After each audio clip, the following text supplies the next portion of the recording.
the Liverpool Echoes post-match podcast. Yeah. Hello and welcome to the Liverpool Echoes post-match podcast here from Anfield. As Liverpool have gone 16 points clear at the top of the Premier League, 16 points, Theo, with a 3-1 win over Southampton. Theo, where do we start with that? I mean, it was the definition of a game of two halves, wasn't it? I mean, Southampton go 1-0 up just before the half-time break. Anfield it started lively and then, got a little bit toxic towards the end of the first half when Southampton, to their credit, for a team that have only won 2 games this season, I thought they put up a really good performance. But it was those changes at half-time that really made a difference for Liverpool. McAllister, Elliott and Robertson coming on at half-time, which was the catalyst, and within 10 minutes Liverpool 2-1 up. I mean, what are your initial thoughts on the game, Theo? It was a frustrating first half. It followed on a little bit, I suppose, from the PSG game in terms of Liverpool struggling to create chances. And I think the crowd responded to what Arne Slot asked them in his pre-match press conference, where you need to be up for this. I don't care that it's 3 o'clock against Southampton. Get there early, make noise, get behind the team. But the team didn't give them anything to feed off. So it was a bit of a wet, slow atmosphere on the pitch. And they just looked sluggish, didn't they? You could tell they had a really difficult game in midweek against PSG. And Southampton score out of nothing. There's a mix-up between Van Dijk and Alisson. And then, is it a foul on Alisson? I don't know. They didn't seem to protest that much, but there's contact there. Smallbone managed to slot it through his legs, and that's right on the stroke of half-time. You're like, this needs to wake Liverpool up. Arne Slot needed to make changes. I don't think many of us would have predicted those exact 3. I think the feeling in the stadium was it was a bit of a surprise to see Curtis Jones come off, for example. Robertson, Arne Slot's got this knack, doesn't he, of when a player does something really bad, that's like, final straw, you're off. So we saw it in midweek with Salah's awful pass to Nunez. He came off. Elliott comes on and gets the winner. Tsimikas does that awful one with his right foot and kills an attack. And minutes later, he's off for Andy Robertson. I suppose it was a surprise to see Darwin Nunez stay on as well at that point. See, he'd been booked. It looked like he might get sent off. But credit to Arne Slot, credit to the players. They responded really well in that start of the second half. The decisions paid off yet again. Harvey Elliott carrying on where he left off in midweek 2, involved in everything in that second half. Nunez gets the goal, wins the penalty. So 2 goals in 3 minutes, and it just turns like that. The atmosphere was stunning. And then once Liverpool get those goals, they're not going to lose. Southampton low on confidence, struggling at the bottom of the table. Might have been a little bit of a concern early on when they do take the lead and think, is it going to be one of those days? But no, when Liverpool get those goals, the crowd's behind them. They're going to turn it around. Absolutely. We are live on YouTube as well, so do send your questions in to me and Theo, and we'll answer them as best we can. We've got a few already. How come there were 6 substitutes allowed? Well, Theo, that was due to a clash of heads quite early on in the first half. Actually, it was Bednarek and Manning went for. It was kind of a ball out of nothing really down the line. They both clashed heads. It looked like both players were going to go off, but in the end it was Bednarek, the captain, who was off on 16 minutes, and obviously because of that, the protocol is if one team makes a concussion substitute, the other team then obviously gets an extra sub. So 6 subs for Liverpool in the end, but as I say, it was a triple change at half-time that really did the business. Doesn't say much for Chiesa, does it? You get 6 subs and he's still left unused on the bench. But you can see why they were trying to see it out. It was Quansah, wasn't it? It was the 6th one. And Arne Slot, he probably doesn't always make all 5 substitutes, so I suppose it's a little bit of a surprise to see him use all 6. But it's kind of a good thing when you see PSG Tuesday night managing to rest a few players later on, make sure they don't pick up injuries. Be interested to see what he does in that game, just because so many players here have come on in midweek, really stake their claim. Like Elliott's knocking at the door, Nunez is knocking at the door. The squad is really stepping up and where it matters in this title running. And now it's 16 points. Having played 2 games more, are we saying? 2 games more, I think it is. Arsenal obviously got United away tomorrow, so who knows how that's going to go. United and Arsenal, a very unpredictable game to try and predict. But yeah, 6 substitutes there. It'll be interesting to see how many times that's happened before. They need to clarify when it's actually a concussion sub. I know the 4th official probably tells the coaches, but none of us had a clue. We were just waiting to see, can he bring another one on at the end? And we see it with Jarell Quansah. But that is why Liverpool were able to make a 6th sub. We are also, as I say, we are live on YouTube, but a big thank you to our sponsors, NordVPN, for allowing us to do this here at Anfield after today's game. We've got a few more questions here. It says, thank you, Nunez and Salah. We're going to win the league. Well, that was very much the feeling at Anfield when Liverpool went 2-1 up, which has been the case for a few weeks now, hasn't it? We've heard chants of we're going to win the league. I think the first time was probably the City game at the Etihad. Then it was the Newcastle game a few days later. But I mean, considering it's the 8th of March and that song's been sung, I mean, it is remarkable. It just kind of shows how much confidence is in this Liverpool team, and even at 1-0 down at half time, and I said to you in the press room at the break, I still thought Liverpool would win it. I mean, it was a bit tongue in cheek. I did say 3-1, Theo can back me up there. I mean, I'm not sure how much I actually believed it, but I did. The feeling was always that they were going to win. You didn't put a fiver on it, but no, I didn't. But the feeling was that, as you say, Liverpool got an early goal in the second half. Southampton were never going to be able to survive that storm, and there's only so long that you kind of sit back and hold on for. I mean, we saw in midweek, the shoes on the other foot, and Liverpool kind of had to weather a storm. In the end, they did go and get the winner, but obviously they have far more quality than Southampton do. Just to touch on that first half, Theo, I mean, Liverpool had 75% possession, but they only had 2 shots on target, and that was kind of the story of the game. It was very sloppy, and as I said earlier, Southampton coming into this game with only 2 Premier League wins. They're on course to be the worst Premier League side of all time. They really didn't play like that, did they? And whether it's whether it was Liverpool taking their eyes off today's game, with it being sandwiched between the 2 days against PSG, or maybe it's at that stage of the season where teams like Southampton are fighting for their lives or looking to come to Anfield and kind of spoil the party. We'll probably never know, and I'm sure Slot will come out now and say that his players had their eyes on PSG, but it very much felt like, whether it be looking ahead to Tuesday or the efforts from Wednesday night, it kind of felt like Liverpool were just sluggish, and there was Diaz wasn't great in the first half. There was an incident that summed it all up, really. I thought was I think it was Gravenberch rolled the ball back and then went to play the ball to Diaz, and Diaz was just, he didn't even look at the ball, did he? And everyone inside the ground was kind of like shouting at him to turn around, and Diaz was kind of making a forward run, and I think then 5 seconds later Southampton lost the ball. It just summed up the kind of the lack of quality that was in the first half. But as I say, Liverpool really did turn the screw in the second, didn't they? Yeah, they did. It's probably not a massive surprise. Like, let's be honest, if Liverpool weren't so clear at the top of the table, bringing this almost carnival atmosphere to games when they are going to win, you're expecting it to be 3 o'clock, struggling Southampton, a dull one. You're not expecting the crowd to be up for it. It took Arne Slot to make that big message in his pre-match press conference to encourage them to produce more. These aren't the games that produce those big Anfield atmospheres traditionally. PSG on Tuesday night will be very, very different. Newcastle last week, week before, sorry, that'll be very, very different. But the team, we do need to give them something to feed off. And whether there was a little bit of a hangover there, because it is a quick turnaround, we probably expected Arne Slot to make a few more changes to his team. Like, I know he only made 3, didn't he, for the starting 11 with... I thought Elliott would get a start. Yeah, I wasn't sure, because he doesn't tend to start Elliott, does he? But I just thought after Wednesday night, I mean, if there was one game he hasn't started a Premier League game all season. No. I was actually looking yesterday. The last game he started was the last game of last season, which was... it was at that point in the season where he was flying towards the end of Klopp's reign, and Klopp said in one of his final press conferences that it's kind of underuse of Elliott was one of his only regrets he had during his time at Liverpool. And you do wonder at times with Elliott, he's such a versatile player, but does that sometimes work against him in terms of like trying to nail down a spot in the team, because he can kind of do bits here, there and everywhere. I mean, on Wednesday night he comes on for Salah, but then today he's playing in more of a midfield role, a supporting role for Salah. But I did feel like maybe he would make a few changes, as you say. It was 3 in the end. It was Tsimikas, Jones, and Nunez were the 3. But I wonder maybe there was scope for Endo to come in there, because suppose I put in an almighty effort over the last couple of weeks. Well, the whole season really, hasn't he? But the last few weeks in particular. He looked tired, didn't he, in that first half? We saw how he was at the Etihad a few weeks ago at full time. He kind of dropped to the surface, and then he's not had a rest since then really. So I thought maybe Endo could come in. It was that type of game. It was always going to be a bit more combative in midfield than it was going to be technical. And then, obviously, as you say, Nunez, I think everyone expected him to start. Deservedly so, though, as well. And speaking of Nunez, I mean, I said to Paul Gorst before the game that, one of his final few chances in a Liverpool shirt, really, isn't it? You think of the games are only going to get bigger from here in terms of Europe, and there isn't going to be much opportunity to rest. And it felt like Nunez really had to grab today by the scruff of the neck and make a statement. And it felt like it was going to go 1 or 2 ways just before our time. He got into a bit of a scuffle with Kyle Walker-Peters, and it was, he lashed out at him, kicked him, and for a few seconds, I think they were holding their breath inside Anfield. But there was the VAR check as well, wasn't it? So that could have easily on another day been given as a red card, and we've seen that before, where even if it hasn't been a red card, the players had to come off, Arne Slot will react quickly and substitute. Yeah, well, he did it with Bradley in the derby, didn't he? He did it with Konate, or either him or Klopp have done it with Konate. Both have done it with Konate. That was against Everton last season, wasn't it? Maybe it's happened with McAllister as well. I think that rings a bell. Yeah. But it's something that Arne Slot has been prone to do. Especially with a player like Nunez, who he didn't get much service in the first. Yeah, exactly. And we saw that a few seasons ago when his debut at Anfield. But it felt like it was one of those, as you say, where if he was to get a red card there, that was the writing on the wall for his Liverpool career, really. Yeah, wasn't it? He was going to be done. Yeah.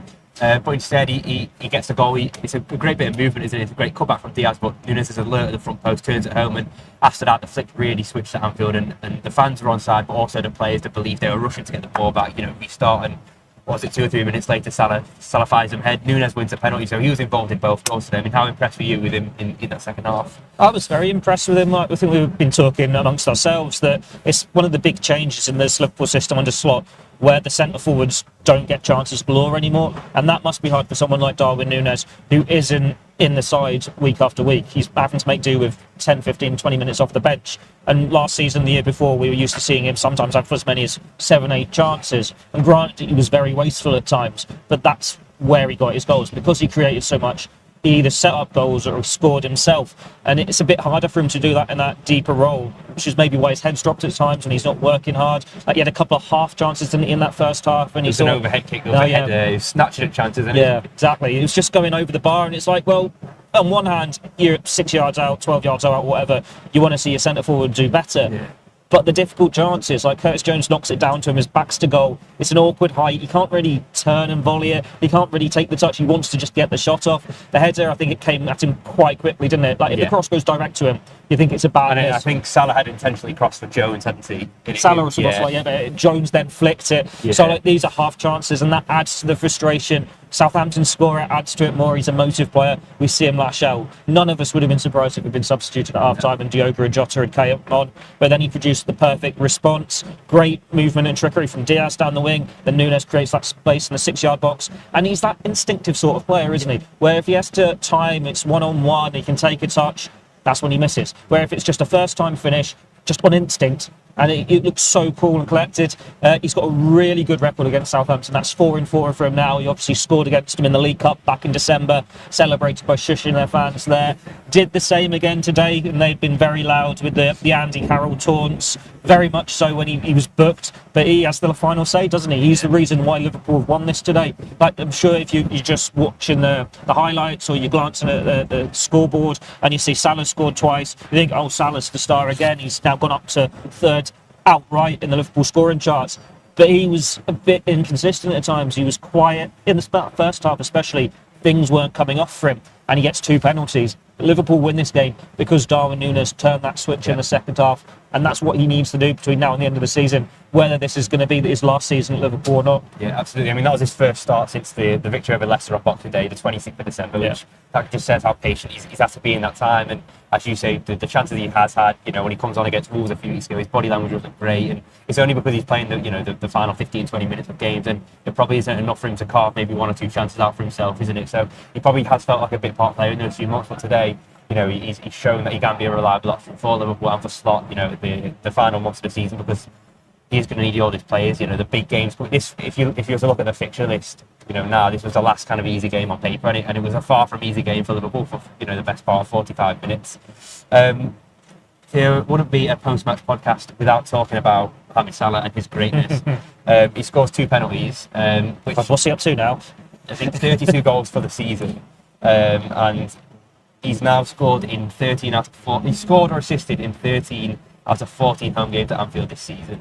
The only game he failed to do so was the 1-0 defeat to Nottingham Forest. I mean, when you talk about the all-time great Premier League campaigns, I mean, this is surely up there. I mean, I know he might not end with as many goals as he did in his debut season at the club, but I mean, for everything that kind of his plays, for everything that he's doing at the moment, goals, assists, leadership, this is probably going to be his best campaign in the Liverpool shirt, isn't it? Yeah, he said that himself. And if you look at his goal returns, this is now his second all-time best scoring return in a campaign. Before that, he's obviously got the 44. He's hit 31 a couple of times, but now first time he's got to 32 beyond when he got the 44. And he is Liverpool's man for the big occasion.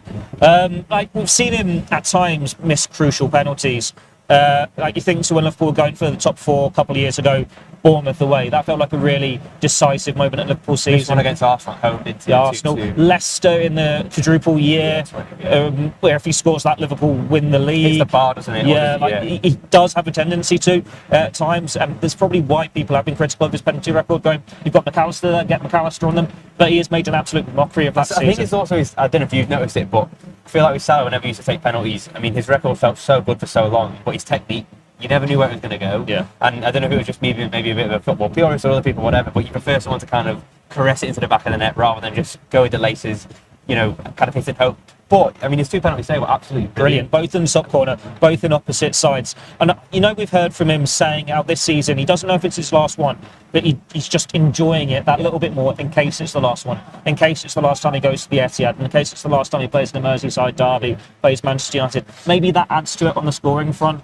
Like before, he's spoken about how nervous he gets when it's a penalty, and he doesn't like taking them, but he does as well because he wants to score. But maybe those nerves are gone now because it's another goal for Liverpool. Maybe he can just relax a bit more because he has won everything, he's achieved so much, and he is on that one-man mission to win a second Premier League title, to celebrate with the fans, having been robbed of that opportunity 5 years ago.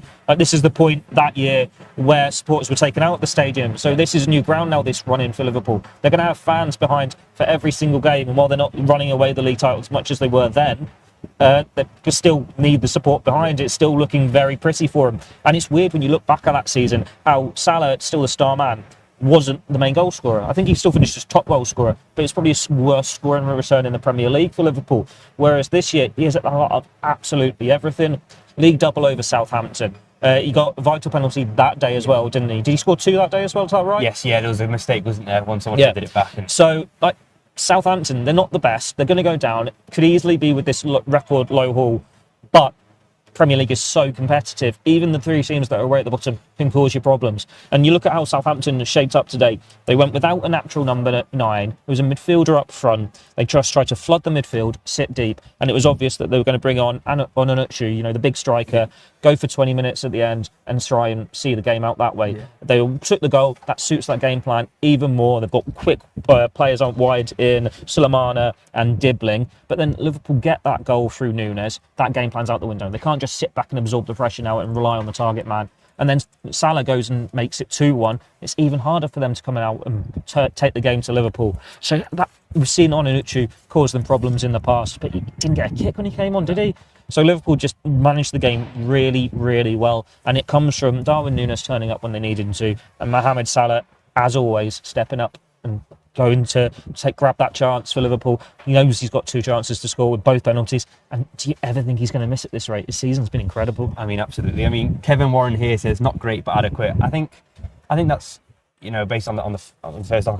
The first half, I can understand why some people may be disappointed with the performance, but I think, when you're playing 55, 60 games a season, not every game can be, a scintillating performance. And especially at this stage of the season, I mean, football is really human at the end of the day. And after what happened on Wednesday night, that backs to the wall performance, which we haven't really seen from Liverpool in a long time, in many a year, really.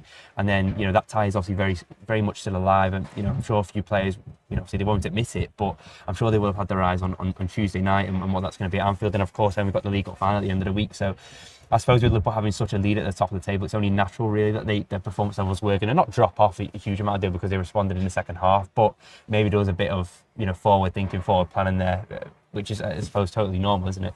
Well, yeah, but it's a marathon, not a sprint. It's that old cliche. Like, we think back to last year, Liverpool were probably top of the table at this point that season, but every game felt like a real struggle where Liverpool had to put blood, sweat and tears into it just to get it over the line. And it's like every match was a big occasion until they ran out of steam. That is not a feasible way to win league titles, whereas this year they're more control on it. And the fact that they can be losing to Southampton, struggling, and then you get to half-time, like you had that feeling you had at half-time, you still got that faith that they can turn it around. Because they've got the quality. They've got the quality and they've got the head coach. I know Slot said it in his press conference yesterday that he hinted at that he prefers a smaller squad because, and if there was a few more days between the game, if Liverpool was playing Monday maybe and they didn't have the game against PSG, you probably would have played the same 11 that played in Paris. But, when Liverpool are able to bring players on like McAllister and Jota and those kind of players to change games and really turn the screw. I mean, as a Southampton player, you must be looking at that on 50 minutes when you've absolutely busted a lung for the first however many minutes, and you see those world class players coming on and you think, God, how do we kind of survive and defend here for another 40 minutes? And it's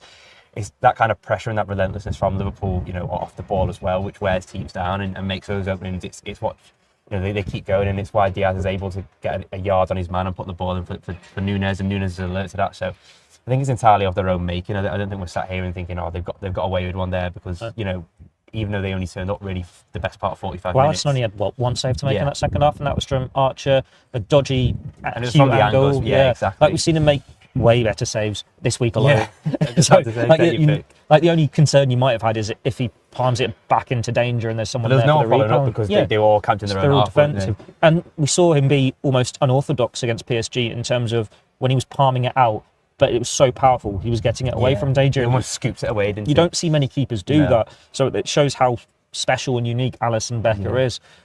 He got serenaded before the first kick of the ball game, he ran didn't he? towards his goal and they all sang Alisson, which he got that so many times during this game. Like, it's that appreciation of him back. Yeah. Like, he is the best keeper in the world. And I think when he made his comeback against Girona, he had a really good performance. There was a bit of adrenaline in there. Yeah. He wasn't at his best for a few weeks after, really. But the last month or so, he's really stepped up again. And he's reminding everyone why he's the best goalkeeper in the world.